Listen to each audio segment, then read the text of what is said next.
Did you know Kishimoto had to nerf 70% of Hashirama's real power because he was so OP it broke the whole series' power scaling? If not, then you're not ready for the 101 facts coming up. Number 1. Hashirama Senju's true several thousand hands is basically the peak of wood release. He creates a massive wooden statue with thousands of arms that can throw an endless barrage of punches.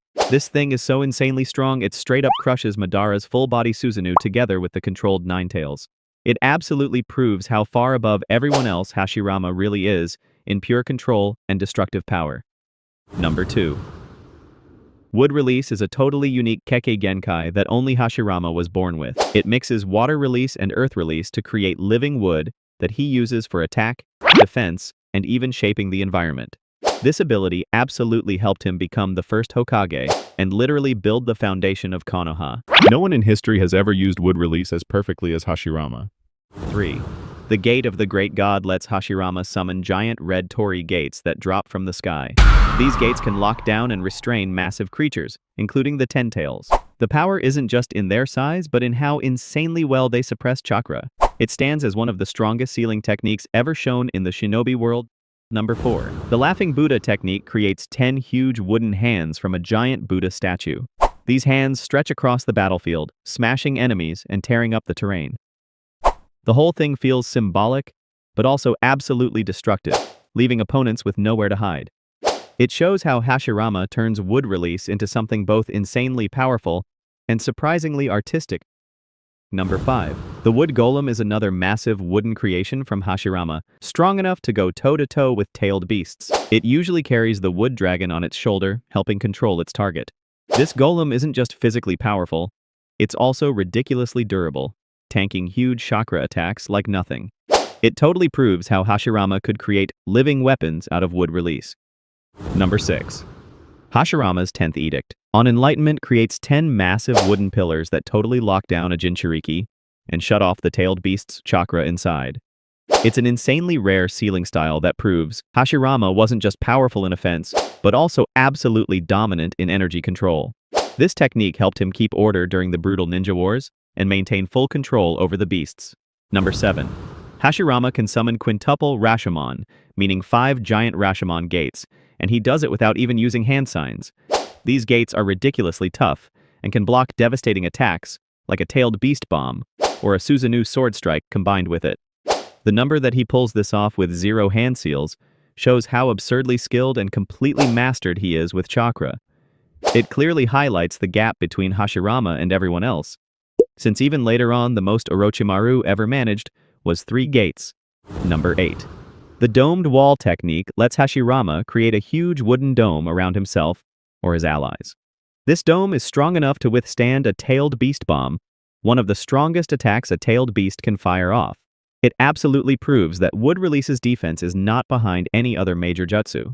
Hashirama hits insanely hard and still defends like a fortress. Number 9. With Deep Forest Emergence, Hashirama can instantly grow an entire giant forest. This technique isn't only for fighting but also for literally shaping the environment. Thanks to this power, he built the early foundation of the Hidden Leaf Village, turning barren land into a thriving place. It fully shows how wood release can be used for creation, not just destruction. Number 10. Hashirama Senju was widely seen as the strongest shinobi of his entire era. Among everyone alive at the time, the only one who could match him and push him was Madara Uchiha. His insane level of ability set him far above his peers, earning him the title God of Shinobi, second only to Hagoromo Otsutsuki. Number 11. Hashirama Senju's chakra was described as straight-up gigantic, on the same level as the total chakra of Naruto and the Ninetales. After it was shared with the entire Shinobi Alliance, it shows he had an almost endless amount of energy, letting him keep using massive large-scale jutsu for a long time. That's why he could fight Madara and the Ninetales non-stop without his power dropping even a bit. Number 12. Hashirama could create 10 wood clones at the same time while still maintaining a Kage-level barrier. This ability goes way beyond what other shinobi could ever do. The number that he kept, so many powerful clones active at once, totally proves how insanely precise his chakra control was and how effectively he fought on multiple fronts. Number 13. His Deep Forest Bloom technique made trees sprout flowers that released knockout pollen across the battlefield.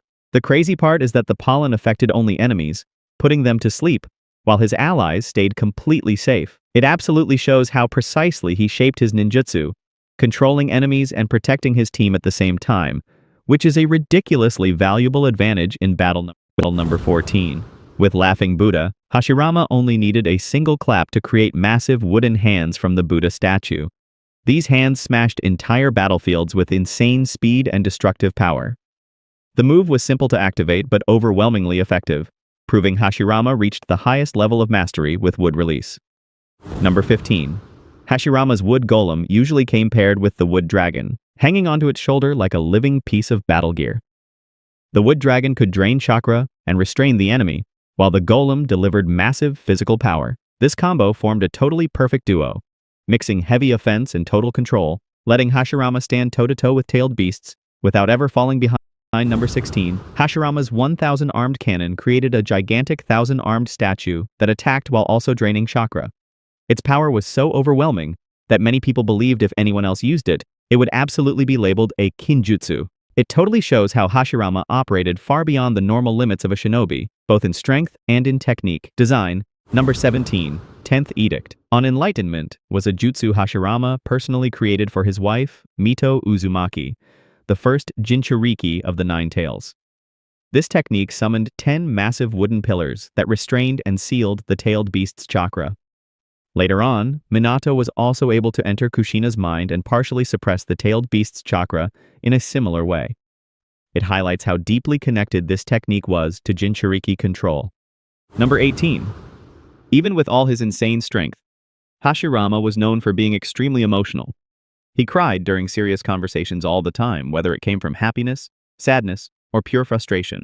This habit made him feel totally human and approachable, proving that even the strongest leader openly expressed his feelings. Number 19. A fun detail about Hashirama Senju is that his favorite hobby was gambling. And he even taught his granddaughter Tsunade how to play when she was only 4 years old. She completely inherited this habit and eventually became famous as one of the most notorious gamblers in the entire shinobi world, while serving as the 5th Hokage. Number 20. In his final battle with Madara, Hashirama used a wood clone to throw him off. While Madara focused on the clone, Hashirama suddenly appeared from behind and delivered the finishing blow. It was a perfect use of distraction and timing, powered by his insanely high-level wood release control. Number 21. After Madara Uchiha died, there was straight-up no shinobi left who could beat Hashirama Senju in a fair fight. He was seen as the strongest Hokage in history, insanely overwhelming in chakra, jutsu, and strategy. This made him an absolutely undefeated icon, respected by allies and enemies during the brutal ninja wars. Number 22. Hashirama once captured the Nine Tails Kurama using only wood release, and he caught 8 out of the 9 tailed beasts by himself. He even had the ability to control multiple beasts at the same time. Number 23. To keep peace and maintain balance between the nations, Hashirama distributed the tailed beasts to the 5 great countries. This move stopped any single nation from becoming too powerful and created a stable balance of power during the war era, instead of hoarding them all and ruling the world. Number 24. Hashirama captured almost every tailed beast using wood release, except for Shukaku, the one-tail. Number 25. Hokage Rock. The mountain carved with the faces of the Hokage in Konoha was inspired by the famous Mount Rushmore. In the United States, Mount Rushmore features the carved faces of 4 U.S. presidents, symbolizing national history and leadership. In the same way, Hokage Rock represents how the Hokage are always watching over and protecting the village. Number 26. Yamato could use the 10th Edict thanks to being injected with Hashirama's cells during Orochimaru's experiments, but his power was nowhere near the original, since he only inherited a tiny fraction of real wood release. It clearly showed the huge gap between Hashirama, who naturally had the kekkei genkai, and the shinobi, who were basically created through artificial experiments. Number 27. Before Orochimaru, Konoha had already tried to recreate wood release using Hashirama's cells. Their goal was to produce shinobi who could control tailed beasts and use powerful defensive jutsu. The results were totally disappointing, and nothing really worked until Orochimaru came later. Number 28. The wood release experiments in Konoha were banned because they were extremely dangerous. The death rate was almost absolute, making the research basically inhumane. Even though the original idea was to strengthen the village, the brutal consequences forced the Hokage to shut everything down completely. Number 29. Orochimaru kept going anyway, and used children as test subjects for his wood release experiments. Out of dozens of kids, only Yamato survived and gained wood release. Later on, more people eventually awakened wood release, but the number was still extremely small. Number 30? Hashirama could enter Sage Mode almost instantly, even faster than Naruto Uzumaki. This gave him a massive advantage because Sage Mode boosted physical power, senses, and jutsu strength. His instant activation showed he had a perfect connection with nature, totally different from others who needed time, focus, and meditation just to activate it. Number 31. When Hashirama activated Sage Mode, these distinctive red streaks appeared under his eyes and stretched up to his forehead. It was the ultimate sign that he was fully in sync with natural energy. In the anime, though, they changed it up and made the streaks black instead. Number 32. A fun fact, Hashirama had blood type B, but when his DNA was transplanted into people with different blood types, there were zero compatibility issues. Classic examples are Madara Uchiha and Obito Uchiha. They both have type O blood, but still absorbed Hashirama's cells perfectly. Number 33. Hashirama also had instant auto-healing. No medical ninjutsu or outside help needed. This insane ability came from his massive chakra reserves and perfect cellular control. It let him keep fighting in long battles, even when seriously injured. To actually kill him, you'd need some next-level crushing jutsu or an instant one-hit one-kill type move. Number 34. On top of that, Hashirama wasn't just about wood release. He mastered all 5 basic elements: fire, water, earth, wind, lightning, plus yin and yang release. This is insanely rare, since most shinobi can barely handle 1 or 2 elements. Being able to command them all shows he reached an absolutely complete, total mastery level. Number 35. Besides his jutsu, Hashirama was insanely strong in taijutsu, close combat.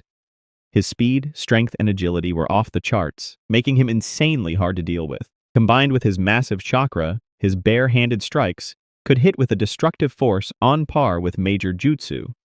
Number 36. His favorite phrases were, "The vast land's fertile," and "Heaven's garments are without seams." They basically mean perfect beauty with 0 artificial elements. Number 37. Unlike most shinobi who need jutsu to create effects, Hashirama could generate shockwaves just by releasing raw chakra. This shows his natural power totally surpassed the limits of standard techniques. His chakra alone was ridiculously strong. Number 38. During the 4th Great Ninja War, Hashirama created 6 wood clones just to handle the real Madara and keep him busy, but Hashirama treated them as temporary measures. Using multiple clones like this highlights his extreme caution and insane chakra control. Number 39. When Hashirama made all those wood clones, Madara Uchiha flat out refused to fight them. He only wanted to wait for the real Hashirama for a proper battle. This shows both respect between these legendary rivals and that Madara only considered the real Hashirama a true equal. Number 40.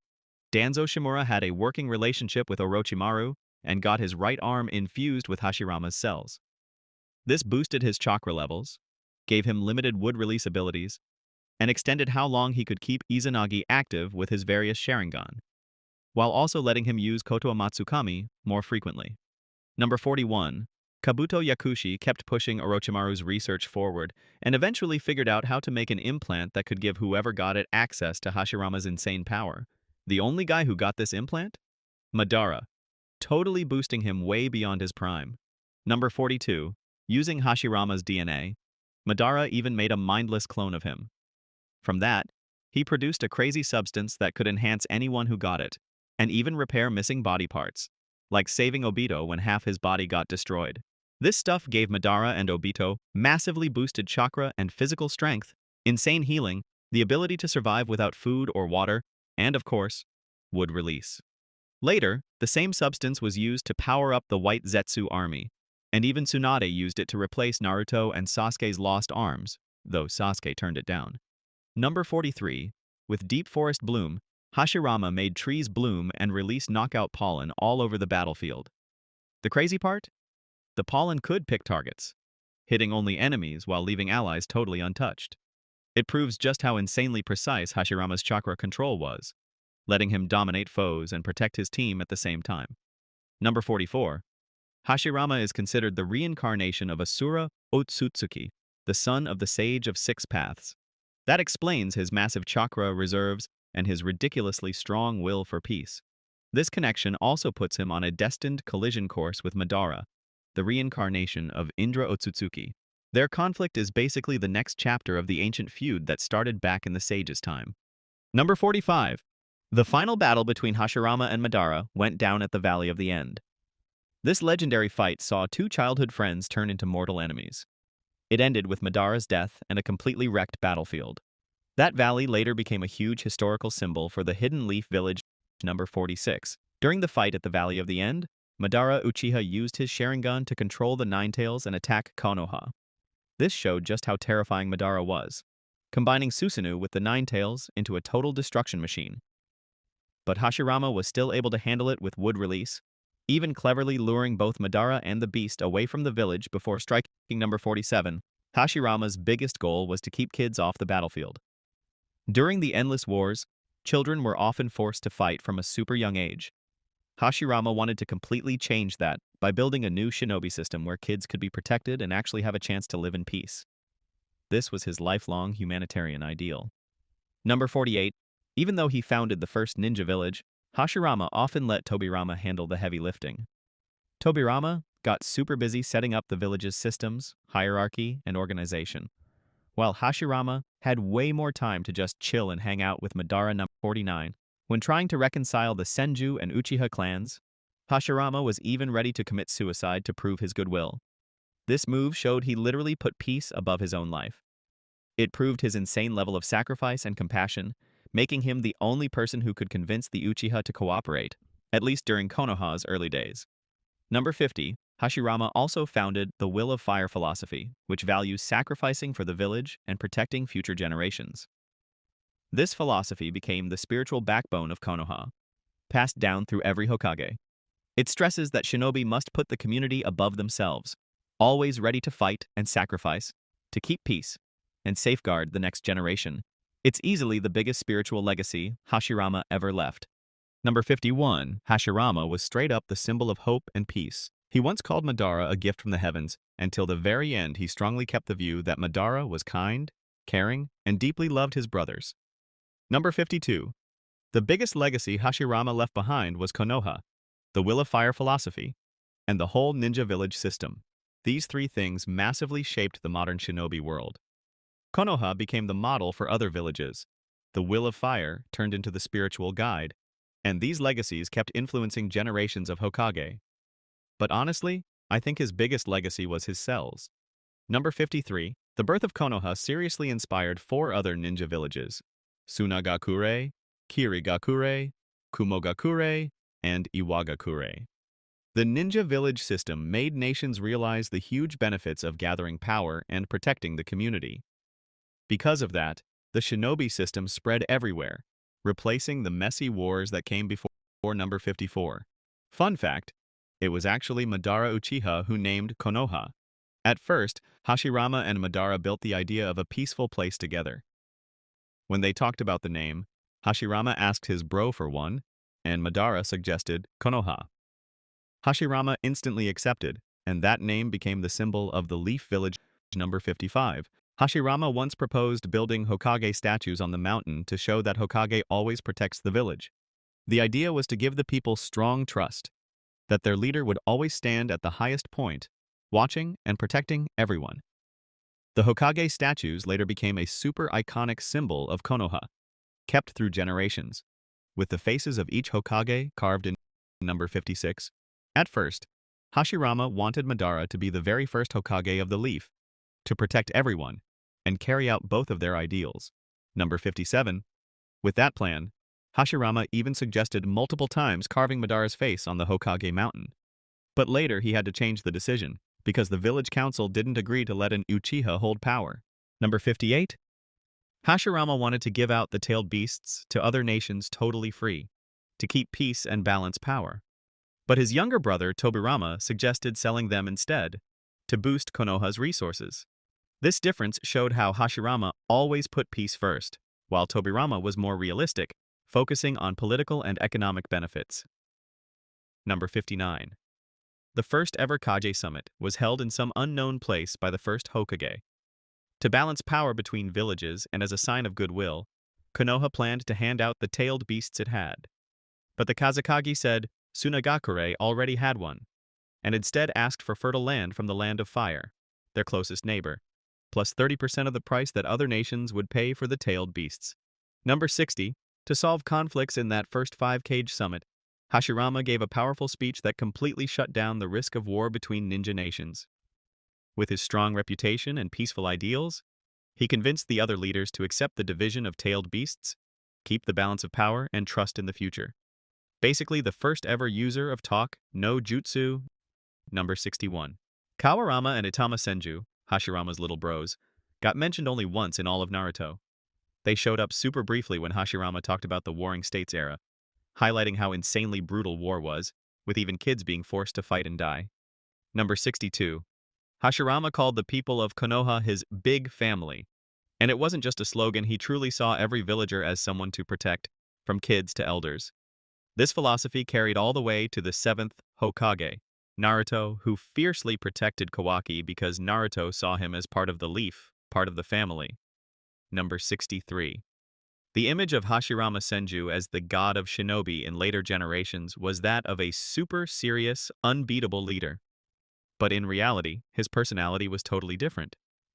Hashirama was childish, emotional, and openly showed his feelings.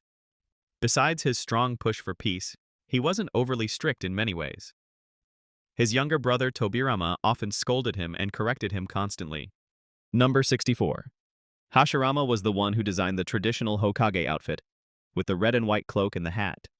That outfit became a symbol of Hokage power and responsibility, kept through generations. It wasn't just stylish, it showed the dignity of the leader. Number 65. The name Hashirama in Japanese means the space between two pillars. This meaning reflects his role as Hokage, the one standing in the middle, balancing and supporting the whole shinobi system. Hashirama was the central pillar connecting clans and building the foundation of Konoha. Number 66. The Senju name means 1,000 hands, showing leadership responsibility and the ability to carry many duties at once. This meaning fits Hashirama perfectly, since he could multitask in battle, management, and leadership. 1,000 hands also connects to his giant wood release techniques, like the 1,000-hand statue. Number 67. Hashirama's favorite food was mixed mushroom soup, a super healthy choice that matched his forest upbringing. Growing up in the woods, he probably got used to picking mushrooms and plants himself for food, and his childhood hairstyle was literally a mushroom cut. Number 68. Hashirama Senju was voiced by a total of 6 different actors, even though he didn't appear much in Naruto. In the Japanese version, his childhood voice was done by Yuki Tai, while his adult voice was by Takayuki Sugo.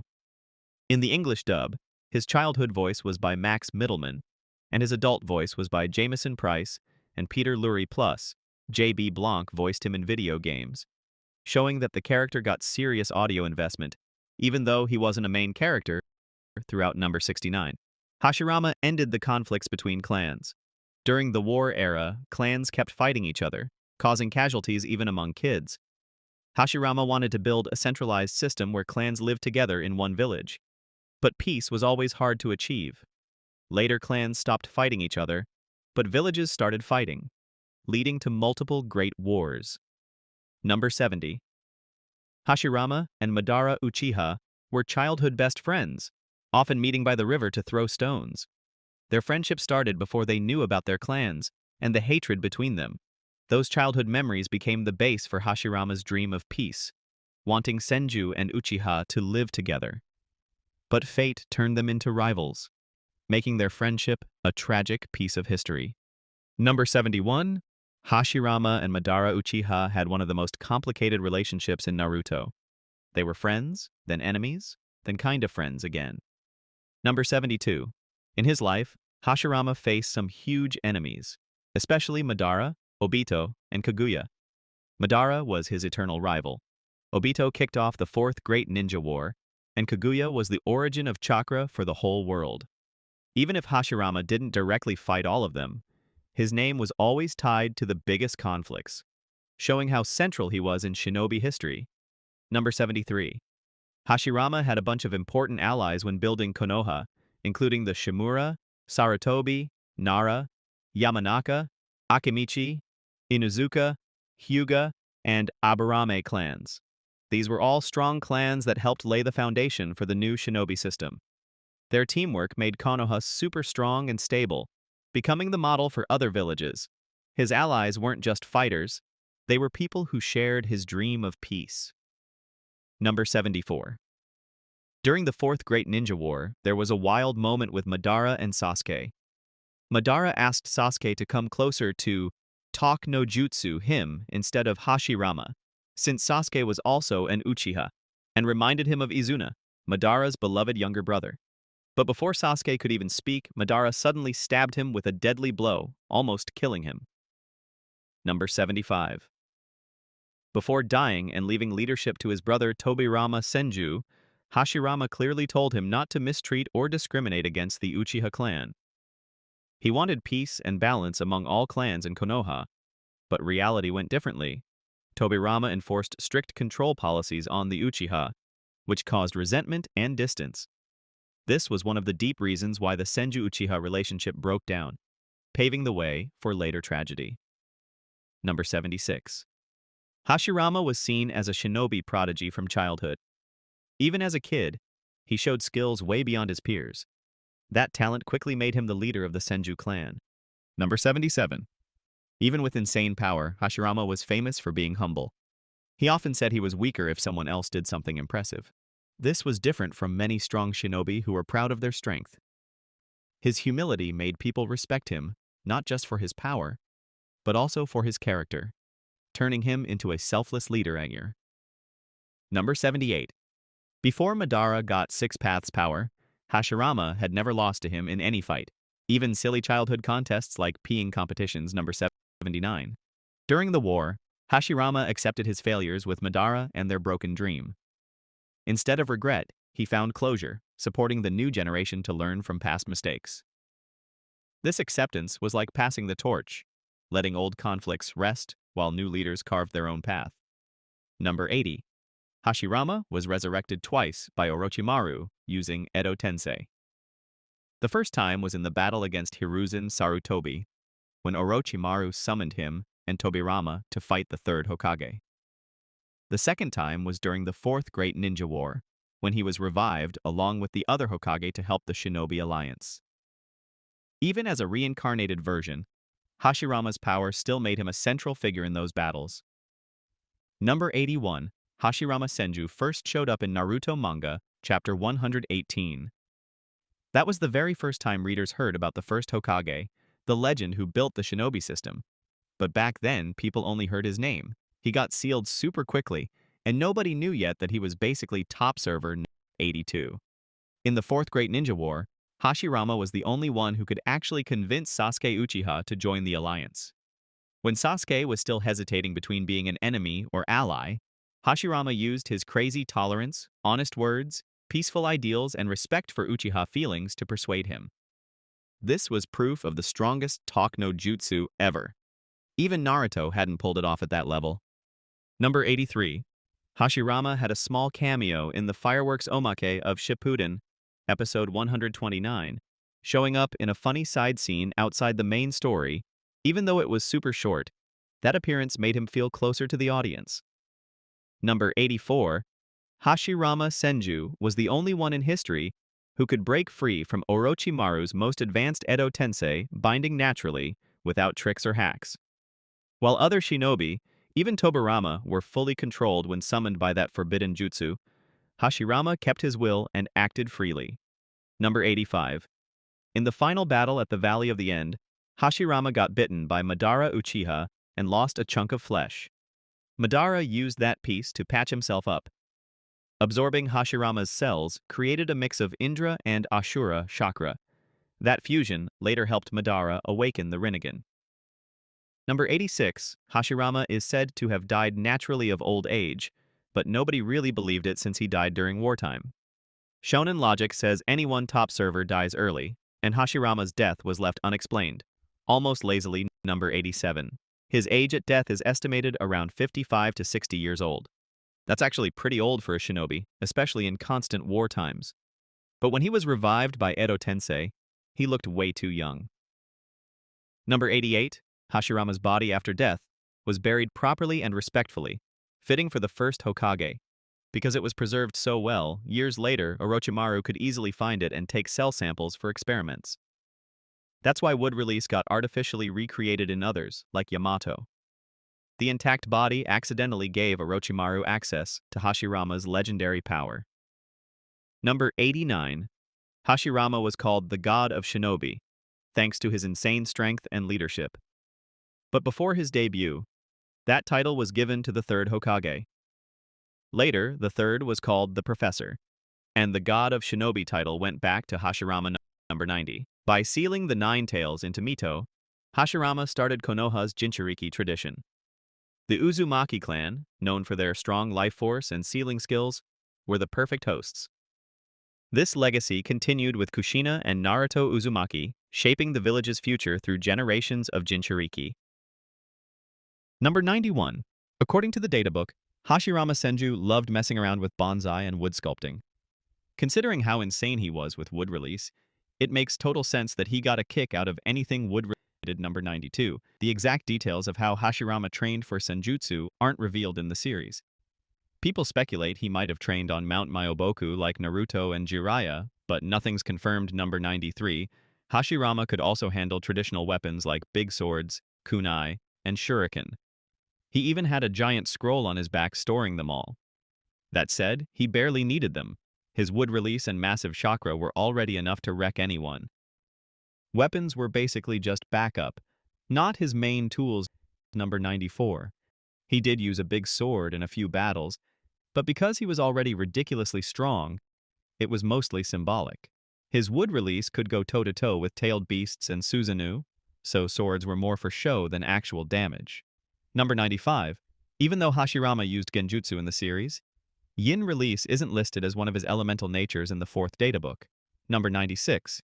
Tsunade inherited her grandpa Hashirama's gambling habit, which ended up becoming a huge part of her own personality. Number 97.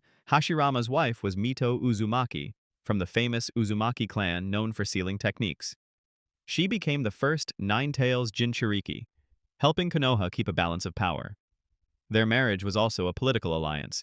Solidifying ties between the Senju and Uzumaki clans, Mito played a major role in supporting Hashirama's peace vision, making her part of the First Hokage's legacy. Number 98. Tsunade, the fifth Hokage, was Hashirama's granddaughter. She inherited his insane physical strength and top-tier medical ninjutsu skills, becoming one of the legendary Sannin. Her Byakugo no Jutsu is basically inspired by Hashirama's auto-heal ability. Number 99. Hashirama is known to have had kids, but details about their names and numbers are completely unclear.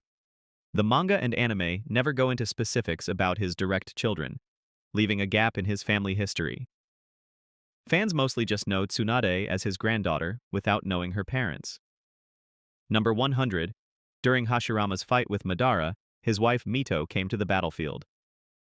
When the Nine Tails was knocked out, she sealed it inside herself, becoming the very first Jinchuriki of the Nine Tails. The last fact for you guys, drop in the comments something insane about Hashirama that most people probably don't know.